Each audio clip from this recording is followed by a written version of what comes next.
Coucou, bonjour, bonsoir, c'est toujours moi. Alors, je voulais partager quelque chose avec quelqu'un, quelque chose qui concerne surtout les jeunes femmes chrétiennes. Je précise bien les jeunes femmes chrétiennes, parce que d'autres vivent comme ils vivent, mais vraiment c'est quelque chose qui concerne les jeunes femmes chrétiennes. Donc je voulais le partager pour dire tout simplement aux jeunes femmes de faire très attention, de dire aux jeunes hommes aussi, à nous, les chrétiennes, pas seulement aux jeunes, de dire aux chrétiens de faire attention.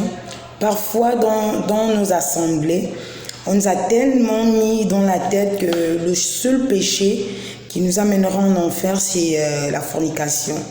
Mais il y a d'autres petites choses que nous, les chrétiens, on pratique là. On ne sait même pas qu'on est en train de pécher. On ne voit même pas que c'est le péché. Le diable nous utilise en fait subtilement.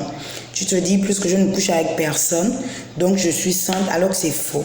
Quand la Bible nous parle des saintes vierges, les saintes vierges folles, on parle bien des vierges. Ces vierges sont folles. Pourquoi? Elles ne connaissent pas les hommes. Si on parle dans la dimension physique d'abord, parce que quand on parle de la virginité dans la Bible, je pense qu'on parle d'abord de l'esprit, dans la dimension de l'esprit. Maintenant, je vais parler quelque chose que les gens, on devrait faire attention. Je vais interpeller une femme, je vais interpeller un homme aujourd'hui dans nos assemblées. Il y a 2 semaines, je sors de... Enfin, il y a 2 semaines, je sors d'un jeûne de 2 semaines justement que j'avais fait. Et puis dans ce jeûne, à la fin de ce jeûne, je vais faire un rêve. Et dans le rêve, là, en fait, c'était vraiment un enseignement que le Seigneur me donnait ou un avertissement, je ne sais pas comment je peux appeler, vous pouvez le prendre, vous pouvez donner le nom que vous voulez. Moi, je vous explique tout simplement. Donc, je suis au Gabon, je suis gabonaise, donc je suis au Gabon. Et parce que je vais citer le nom du quartier, que je précise que je suis au Gabon. Donc, comment il faut dire? Je vais faire, il me restait 2 jours, je crois 2 jours, 1 jour, que je termine mon jeûne et je vais faire un rêve. Et je fais un rêve, j'habite aux Anguais, et je vais faire un rêve où je me retrouve au carrefour derrière la prison. Donc j'étais sortie en fait pour l'évangélisation. Dans le rêve, je savais que j'étais sortie pour aller faire l'évangélisation. Et quand je sors pour aller faire l'évangélisation, je remarque qu'il n'y avait personne dehors. Vraiment, il n'y avait personne dehors. Le dehors était vide. On dirait le moment où il y avait le coronavirus, où il n'y avait même pas de chiens dehors. C'est comme si les chiens également, les chiens errants qu'on vous retrouvez souvent dans la rue là, c'est comme si en fait il y avait, c'est comme si en fait il y avait le confinement aussi pour les animaux, mais il n'y avait personne quoi, c'était vide. Et c'est comme ça que j'ai commencé à me poser des questions, mais qu'est-ce qui se passe? Déjà au carrefour de la prison, à l'heure là, il y a des marchands qui sont là, il y a des commerçants, il y a tout le monde quoi. Mais pourquoi il n'y a personne ici dehors? Qu'est-ce qui se passe? Il y avait vraiment personne, excusez-moi, je vais arrêter. Voilà, je me dis, qu'est-ce qui se passe? Pourquoi il n'y a personne? Et je me dis, bon, comme je suis au carrefour de la prison, je vais descendre au haut de Guégué, je vais aller regarder si ma tante, elle est là. Comme ça, je vais demander à ma tante de me dire ce qui se passe. Il y avait personne. C'est comme si vraiment, quand on monte là, on lève vraiment à la télé, là, le gens, il n'y a que des papiers que tu trouves au sol, il n'y a même pas une mouche, il n'y a même pas un chien, quoi. Et puis, pendant que je voulais prendre la descente là pour aller au haut de Guégué, c'est comme ça que je croise ma tante. Je dis à ma tante, la petite soeur, ma petite maman, la petite soeur à ma mère, je lui demande, mais je ne comprends pas, qu'est-ce qui se passe? Il n'y a personne. Elle me dit, non, moi aussi, je suis sortie pour aller évangéliser. Et justement, j'ai trouvé le dehors est vide, il n'y a même pas une mouche, quoi. Il y a personne, c'est bizarre. Je dis à ma tante, dans ce cas, toi et moi, on va aller évangéliser. On va essayer de pousser vers lui. On va voir si à lui, on trouve les gens. Franchement, je ne sais pas ce qui se passe. C'est comme ça que pendant qu'on parlait, il y a un truc qui a commencé à se passer en fait. Vous voyez dans les films là, quand une présence doit arriver, dans les câbles ont commencé à prendre feu, les câbles, il y avait des trucs sur les câbles de courant là, il y avait des trucs, je savais qu'il y avait une présence. Mais en fait, cette présence là, Je la repoussais au fond de moi, je sentais, c'était pas une bonne présence. Pour moi, c'était vraiment pas une bonne présence. C'était pas une présence, la présence qui venait, c'était pas une bonne présence. C'était quelque chose de mauvais, quelque chose. En fait, je me sentais pas bien, je me sentais mal à l'aise avec cette présence. Et c'est comme ça, en fait, on a commencé à voir les étincelles, quand le courant, les câbles prennent le courant, les étincelles là. Et puis, il y avait des trucs blancs, il y avait des lumières blanches, il y avait des trucs blanches, comme dans les dessins animés là, qui tombaient. Et j'avais tellement... En fait, je n'étais pas à l'aise, j'étais mal à l'aise. Et puis, j'ai dit à ma tante qu'il faut qu'on s'en aille, il faut qu'on s'en aille. C'est comme ça que j'ai dit à ma tante, et si c'était l'enlèvement, que les autres étaient déjà partis et qu'il ne reste que nous. Peut-être que Dieu a eu pitié de nous et qu'il vient aussi nous chercher. C'est comme ça qu'elle me disait, en tout cas, moi, je sais que c'est mon Seigneur qui arrive. Je sais que c'est mon Seigneur qui vient me chercher. Mon maître est là. Je dis non, je lui disais dans le rêve, non, ça c'est pas la présence de Jésus. Parce qu'en fait, je me sens pas bien, je ressens l'angoisse. Et en ce moment-là, j'ai compris ce que la parole de Dieu dit, que tout ce qui n'est pas le fruit d'une conviction, sans péché. Parce que ma tante, elle était convaincue que c'était son Dieu, c'était le Seigneur qui venait la chercher. Mais moi, j'avais la peur, il y avait le trouble, il y avait l'inquiétude. J'étais vraiment mal, quoi. Et je lui disais, non, non, non, ça c'est pas la présence de Dieu. C'est pas la présence de Christ, c'est pas possible. Et puis, à un moment donné, il y a un truc qui est sorti, c'est comme une bulle comme ça, là. C'était comme une bulle, c'était lumineux, vraiment la lumière, elle était super fort. Et puis il y avait un homme qui était habillé en blanc, qui était dans cette bulle-là. Quand il descendait, je disais non, non, non, ça c'est pas Jésus. Ça c'est pas mon Jésus. En fait, j'étais convaincue au-dedans de moi que ce n'était pas mon Seigneur. C'est pas possible. Ça, ce n'était pas mon Seigneur. Et puis ma tante, elle se réjouissait, elle disait que oui, c'est mon maître. Il est venu. Et puis quand il est venu, c'est comme si cette bulle-là, en fait, s'est ouverte. Et puis il a commencé à nous appeler. Je dis non. Tu peux être habillé en blanc, mais mon cœur, en fait, mon être le refoulait, cette personne, cette présence. Et puis ma tante, elle est partie, elle est rentrée dans la bulle, il est parti. En un clin d'œil, le truc, ça a disparu. Et quand elle est rentrée, c'est devenu noir, en fait. Et la personne qui était dans la bulle, tout est devenu noir. Il n'y avait plus de la lumière éclatante, c'était plus le blanc. Tout est devenu noir. J'ai commencé à courir. Je montais maintenant, je remontais vers l'université là-bas. Je courais. Et puis quand j'arrive au niveau de Sauveman, là, pour ceux qui connaissent Libreville, quand j'arrive à ce niveau, je croise un monsieur. Ce monsieur, je le vois toujours dans mes rêves. Enfin, il me dit, je dis, est-ce que tu as vu ce qui s'est passé? Ma tante était enlevée, il y a quelqu'un qui a enlevé ma tante. Et ma tante me dit que c'est la présence de Christ, mais moi je te jure que ce n'est pas la présence de Jésus. Je reconnaîtrai la présence de mon Jésus. Je serai dans la joie et dans la paix quand mon Jésus reviendra. Mais lui, ce n'était pas le Seigneur. Donc ça veut dire qu'il y a quelqu'un ou quelque chose qui a enlevé ma tante. Le monsieur m'a dit, calme-toi Charlie, calme-toi. Je sais de quoi tu parles. Et je veux d'abord te dire que je me réjouis de ce que tu saches faire la différence entre ma présence et la présence de l'autre. J'ai regardé le monsieur pour dire, quelle présence? La présence de qui? C'est vrai que toi, je te vois souvent dans les rêves, tu m'enseignes la parole de Dieu, tu me dis des choses qui vont arriver, mais je ne comprends pas là. Il me dit non, je me réjouis d'abord du fait que tu reconnais ma présence. Il dit que je vais te dire. Quand, en fait, j'essaye de vous expliquer, j'espère que le Saint-Esprit me donne la sagesse et les mots qu'il faut pour mieux vous expliquer parce que c'était fort. C'était quelque chose, je me suis réveillée, j'étais en larmes. Il me dit, ta tante est chrétienne, ta petite maman, ta mère est chrétienne. En fait, c'est ma petite maman, elle est chrétienne, sauf qu'elle vit, en fait, c'est le nom chrétien seulement elle porte. Elle vit mal. Je dis non, c'est quelqu'un de bien. En fait, parce que moi, je connais ma petite maman, comme quelqu'un de bien, comme quelqu'un de posé. Il me dit, je sais de quoi je te parle parce que je connais tout être humain, Charlène. Je te connais mieux que tu ne te connais toi-même. Je connais aussi, c'est comme ça il dit le nom, tout le nom de famille et le prénom de ma tante. Je me suis dit, mais lui, sort d'où d'abord? Pourquoi? Et comment il connaît le nom de ma tante? Il me dit, elle était attirée par la personne qui avait la même nature qu'elle. Je lui ai dit, mais je ne comprends pas, comment c'est la même nature? Il me dit, quand tu vis dans le péché, tu vas à l'église, mais tu vis dans le péché. Parce que quand on nous parle de péché, on pense que le pasteur est trop dur. On pense que, voilà, les gens qui prient dans les églises de réveil, c'est les raisonnements que j'écoute, tous les gens sont trop durs, machin. vivre dans la sanctification, vivre hors du péché, t'éloigner du péché, n'a rien à voir avec une religion, n'a rien à voir avec l'église de réveil ou catholique protestant. C'est à cause de ta relation avec le Seigneur. C'est comme ça que cet homme va me dire que ma tante avait la même nature que la personne qui est venue le chercher. Et comme moi, je n'ai plus cette nature-là, c'est à cause de ça, quand il est venu, en fait, nos natures étaient opposées. C'est pour cela que je n'étais pas à l'aise à l'idée de m'approcher même de cette personne. Parce que ma tante a la nature du péché. Je dis, mais non, tu ne connais pas ma tante, donc tu ne sais pas de quoi tu parles. C'est comme ça qu'il va me dire que ta tante, elle est chrétienne, mais elle couche avec plus de 10 hommes. Je dis, mais c'est pas possible. Elle dit, si.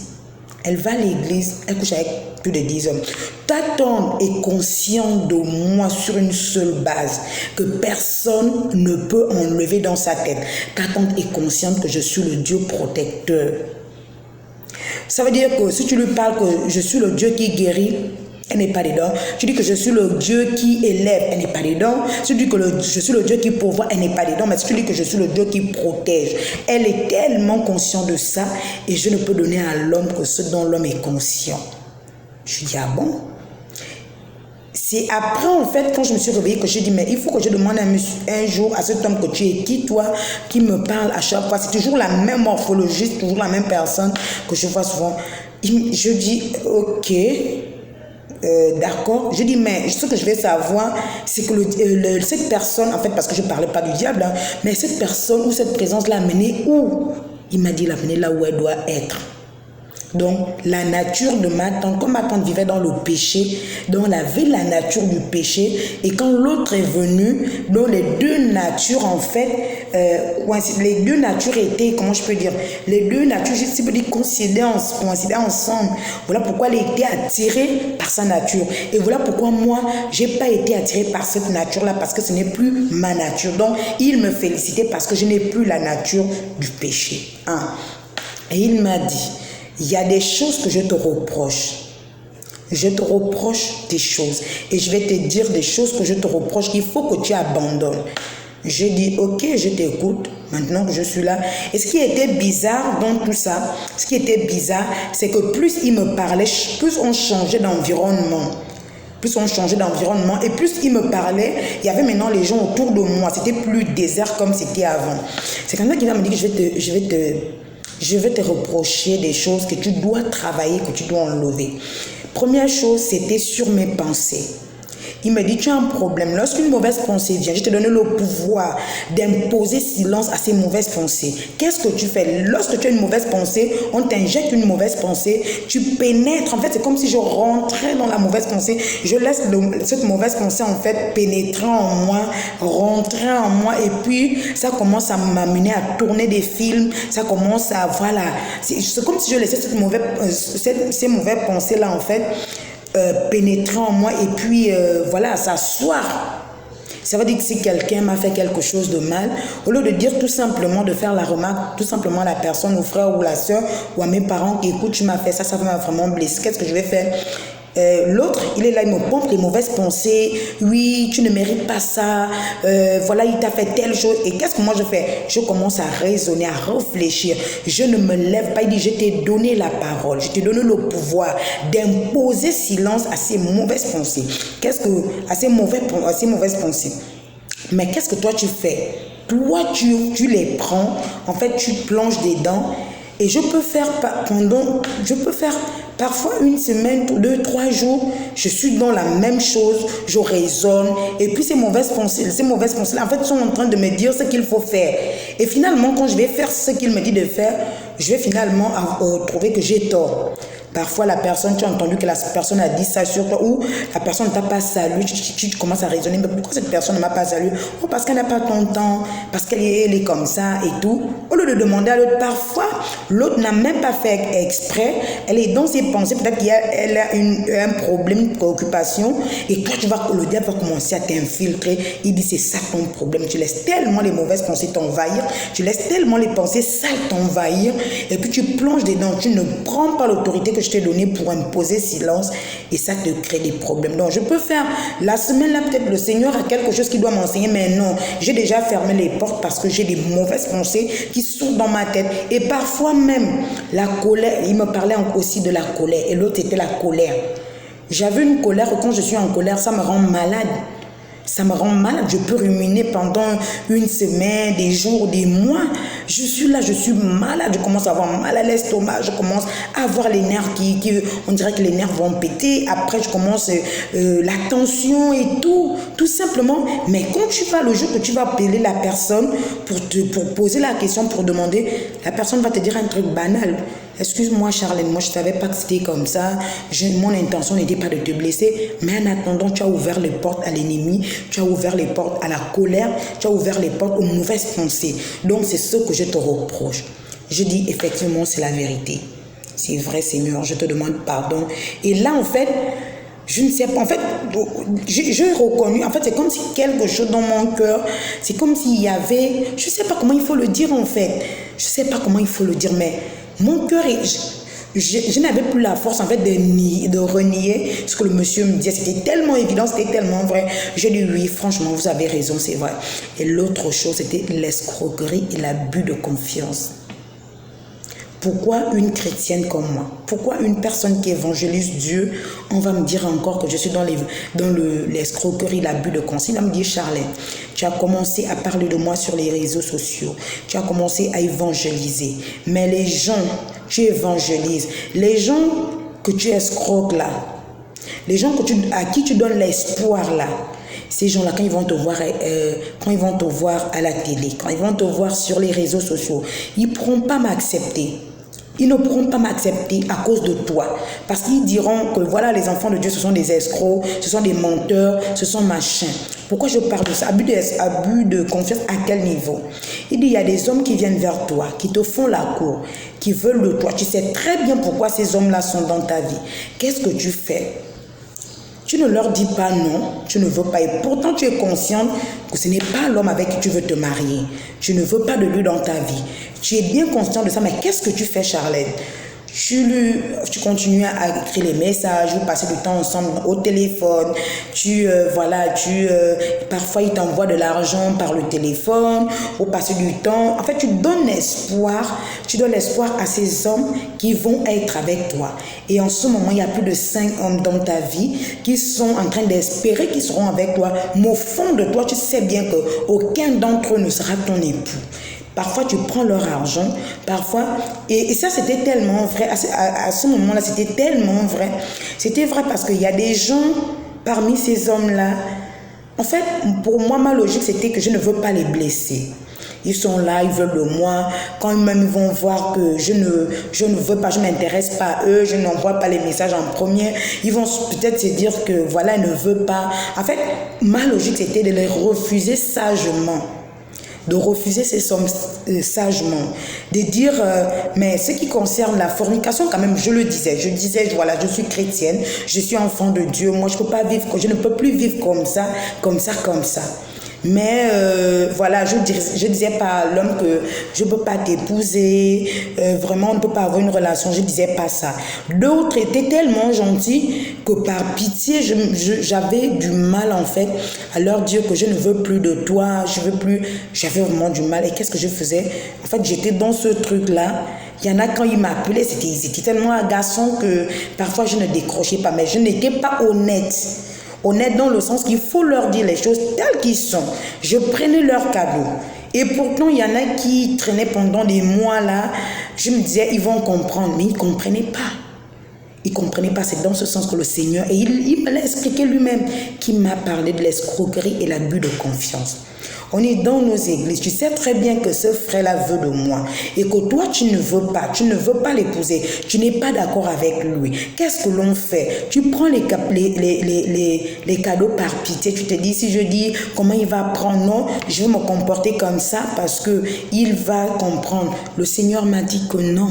Sois honnête. Il m'a dit, vous servez l'ennemi dans plusieurs formes en fait. J'ai pas assez de temps pour vraiment détailler comment il me l'a dit. On sert le diable même dans l'église de plusieurs façons. Ils me disent, tu es ma fille, Je me réjouis de ce que tu connais, de ce que tu as ma nature. Mais tu continues à servir le diable subtilement. Il te fait le servir dans ma maison subtilement. En faisant ça, tu es en train de servir l'ennemi. En faisant ça, il va me dire, à partir d'aujourd'hui, à partir de ce moment, toute décision que tu vas prendre dans ta vie, si je n'ai pas été consulté, si je ne suis pas avec toi dans cette décision, fais attention parce que l'ennemi va l'utiliser demain contre toi. Donc je voulais partager ça avec quelqu'un. Vous qui prenez encore les cadeaux des hommes, vous qui, tu sais très bien ce que l'homme veut de toi, tu es là, tu parles avec lui, tu lui donnes espoir qu'il sera là. Dis-lui la vérité, que mon frère, ce que tu ressens, je ne le ressens pas. Je ne le ressens pas. Je ne vous ai pas demandé d'aller dire, voilà, je ne veux pas de toi, machin. Non, il y a des manières de dire la vérité. Ok, laisse-moi aller prier. Va prier le Seigneur. Et ce qui est sûr, je sais que le Saint-Esprit, c'est mon ami fidèle. Il va forcément dire quelque chose à propos. Dites la vérité. Si les cadeaux viennent, si tu n'es pas encore d'accord, si tu n'es pas encore sûr que c'est l'homme de ta vie, demande-lui avec gentillesse de repartir avec ses cadeaux. Parce qu'une fois tu as déjà pris les cadeaux, tu es déjà dans l'escroquerie et l'abus de confiance. Et c'est ce que le Seigneur m'a reproché. Ce sont des choses que le Seigneur m'a reproché, l'escroquerie et l'abus de confiance.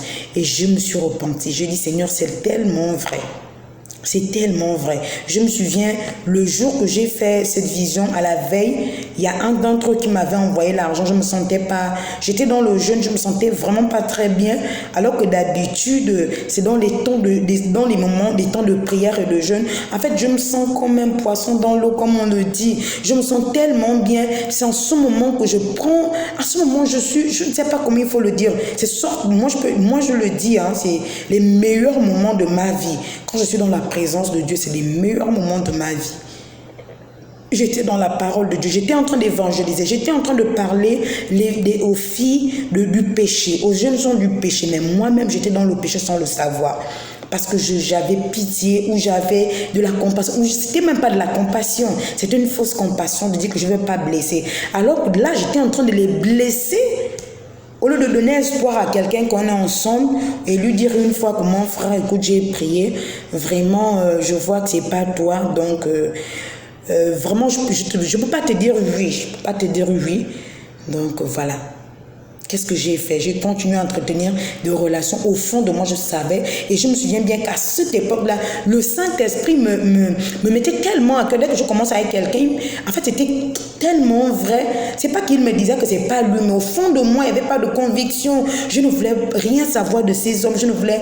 Mais j'étais restée là par gentillesse. C'est ça qu'on appelle de l'hypocrisie. J'étais hypocrite envers moi et envers ces hommes et envers Dieu. Et j'étais en train de servir subtilement le diable sans le savoir. Donc je voulais parler à quelqu'un qu'il faut que l'on fasse attention.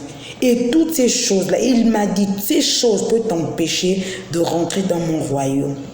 Et c'est ça qui était la parole qui, je suis revenue de ce rêve, de cette vision. J'étais en larmes, j'ai dit que quoi? Donc pour ça seulement je peux rater le ciel. Vous pensez qu'il y a des petits péchés. Il n'y a pas de petits péchés. Je pense que si je dis mouf à quelqu'un, vous pensez que c'est un petit péché. Ce n'est pas un petit péché. Tu penses que le frère là, il est trop, je vais un peu lui prendre son argent. Tu penses que c'est un petit péché. Ce n'est pas un petit péché. Ces petites choses peuvent nous empêcher de rentrer dans le royaume auquel nous appartenons, le royaume de Christ Jésus. La parole de Dieu nous dit qu'il nous a sortis, nous a transportés du royaume des ténèbres au royaume de lumière. Et nous sommes devenus les enfants de lumière. Il faut que l'on marche et nous devons marcher dans la lumière. Et cette lumière consiste à marcher dans la justice, dans la vérité et dans la bonté. Dans la vérité, dans la justice et dans la bonté. Dans la vérité à tous les niveaux. Si tu es un enfant de lumière, il faut que tu marches dans la vérité. C'est ce que le Seigneur m'a dit. Il faut que l'on marche dans la vérité. Il faut que l'on marche dans la vérité. Et chaque jour, il faut qu'un enfant de Dieu demande à son Père, Seigneur, qu'est-ce que j'ai fait de mal? Seigneur, à quel niveau j'ai faussé? Seigneur, je suis dans la fausseté. En tant qu'enfant de lumière, je dois marcher dans la lumière. Et tu me dis dans ta parole que la lumière consiste à marcher dans la justice de Dieu, dans la bonté, dans la vérité. Seigneur, aide-moi, Saint-Esprit, aide-moi à marcher dans la vérité. Parce que sinon, Tu pourras travailler dur sur la terre et tu vas te retrouver en enfer. Le jour où tu vas te demander, mais Seigneur, qu'est-ce qui s'est passé à cause de ces petites choses-là, à cause de 10 000, à cause de 30 000, à cause de 50 000 qu'on pouvait m'envoyer pour acheter les médicaments. Est-ce que mon Dieu n'est pas capable de me donner 50 000 francs pour aller acheter les médicaments à la pharmacie? Est-ce que quand je n'ai pas le taxi pour arriver au travail, est-ce que mon Dieu n'est pas capable de me donner cet argent? Donc faisons attention en tant qu'enfant de Dieu. Il faut qu'on doit représenter Dieu à n'importe quel, à tous les niveaux. Voilà pourquoi il dit dans sa parole, il faut que notre caractère soit exemplaire. Enfin que notre caractère enseigne, éduque. Regardez ce qu'il dit dans sa parole, que la femme gagne son mari par son caractère. Pas par la prédication, mais par son caractère. Je ne dis pas qu'on ne peut pas leur prêcher, mais par le caractère. Imaginez un peu, ces gens-là que j'étais en train d'escroquer, que j'étais en train de donner espoir, ils me voyaient prêcher à la télé, ils me voyaient prêcher dans les réseaux sociaux. Ils allaient dire, mais celle-là, c'est elle qui m'escroque ou c'est elle qui m'a escroqué. Voilà pourquoi ils pouvaient me dire qu'à partir d'aujourd'hui, toute mauvaise décision que tu vas prendre dans ta vie aujourd'hui, fais attention parce que le diable pourra l'utiliser contre toi demain. Donc je voulais le partager avec quelqu'un. C'est tellement quelque chose qui m'avait choqué. Je suis revenue de ce rêve-là, mais j'étais malade. J'étais malade et je suis allée voir la tante en question. J'ai dit à ma tante, c'est vrai. Tu vas me dire que oui, j'élève mes enfants toute seule. Voilà, ma tante, elle est moins âgée que moi. Elle élève ses enfants toute seule et tout. Elle n'a rien à personne. Ok. Mais avec Dieu, ne prends pas les raccourcis. S'il veut que tu changes de vie, tu dois changer de vie. Il n'y a pas, Seigneur, je sais très bien que j'élève les enfants seuls, j'ai des charges, je suis obligée d'aller avec ces hommes. Non. Non. Il dit, venez à moi, vous tous qui êtes chargés, fatigués. Cet argent que je prenais, j'en avais vraiment besoin. J'avais vraiment besoin de cet argent. Mais, peu importe ta raison. Peu importe ta raison. Peu importe la raison que tu as, va voir ton Dieu. Dis-lui que Seigneur, je faisais ça, pour ça, les manquements, tout ça. Mais tu m'as parlé, j'ai compris. Nous allons prier. Seigneur, je te rends grâce, je te bénis parce que tu es Dieu, le commencement de toutes choses et la fin de tout. Seigneur, c'est toi qui m'as parlé dans cette vision, c'est toi qui m'as enseigné, c'est toi qui as réveillé ma mémoire sur un sujet, Seigneur Jésus, que je n'avais même pas pris conscience. Aujourd'hui, j'ai compris et je parle à mes frères et sœurs, à mes enfants, à mes petites sœurs, Seigneur, qui sont dans le Seigneur, à mes grandes sœurs, à mes mamans. Je parle, Seigneur, à quiconque tombera sur ce message, de faire très attention. Seigneur, aide-nous à marcher dans la vérité, dans ta justice et dans la bonté. Parce que nous sommes désormais les enfants de lumière. Seigneur, que toute personne aujourd'hui, Seigneur, qui marche dans les ténèbres encore alors que nous sommes déjà transportés dans le royaume de lumière. Seigneur Jésus, aide-nous, Saint-Esprit, aide-nous à nous sortir des ténèbres. Aide-nous à nous aider à marcher dans la lumière, dans tous les domaines de nos vies. Seigneur, réveille notre conscience, réveille notre mémoire. Si un aspect de ma vie était encore dans les ténèbres, que le Saint-Esprit me le montre, afin que je me repens et que je m'aligne avec le Seigneur, selon la parole de Dieu. Béni soit ton nom éternel, que la gloire et l'honneur, la puissance et la domination te soient rendues au nom de Jésus-Christ. Amen. Donc ce message, vous pouvez aussi aller sur Facebook, vous allez voir, il y a plus de vidéos sur Facebook, les élus de Christ du Gabon. Donc vous allez voir, j'ai même cette robe sur mon profil avec des cheveux, voilà. Vous allez voir, allez-y voir, il y a beaucoup de messages, J'avais commencé à faire l'évangélisation, et je vais prier pour quiconque veut donner sa vie à Jésus, qui répète ces paroles. Seigneur Jésus-Christ, je te bénis de m'avoir réveillé la mémoire. Je te bénis de m'avoir dit ces choses. Je sais que je marche d'une manière qui n'est pas digne de toi. J'étais peut-être enfant de Dieu et je suis rétrogradée. Mais aujourd'hui, j'ai écouté ta parole, Seigneur. Je te donne ma vie. Je confesse que tu sois mon Seigneur, mon sauveur personnel. Je voudrais marcher avec toi. Je voudrais te connaître. Je voudrais vivre avec toi. Enseigne-moi ta parole. Révèle-toi à moi, ô Père, car tu es toute ma vie, au nom de Jésus-Christ. Amen.